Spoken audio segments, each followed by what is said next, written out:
Tamil Nadu doctor Ambedkar மன்றத்தின் மாநில தலைவர் மெய்யழகன், மாமனிதர் ஐயா தோழர் ஆர் நல்லக்கண்ணு அவர்கள் வயது மூப்பின் காரணமாகவும் உடல்நலக் குறைவால் காலமானார் என்ற செய்தி நெஞ்சை உருக்குகிறது. அவர் வாழ்நாளில் தொழிலாளர்களுக்காகவும் விவசாயிகளுக்காகவும் தன்னுடைய வாழ்நாளை அர்ப்பணித்தவர். பல போராட்டங்களில் 14 ஆண்டு சிறை சென்றவர்.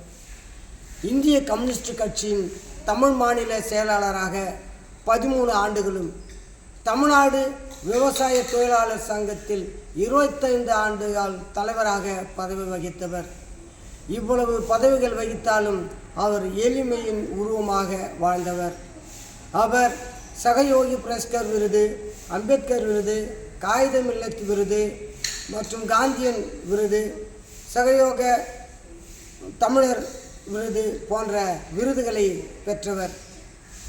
அவருடைய இறப்பு நம்முடைய இந்திய நாட்டிற்கும் குறிப்பாக கம்யூனிஸ்ட் கட்சிக்கும் பேரிழப்பு. எனவே அவரை இழந்து வாடுகின்ற அவருடைய குடும்பத்தாருக்கும் கட்சியினருக்கும் அவரை சார்ந்த தொண்டர்களுக்கும் என் ஆழ்ந்த இரங்கலை தெரிவித்துக் கொள்கிறேன். தமிழக அரசுக்கு இன்று இதன் மூலம் ஒரு கோரிக்கை.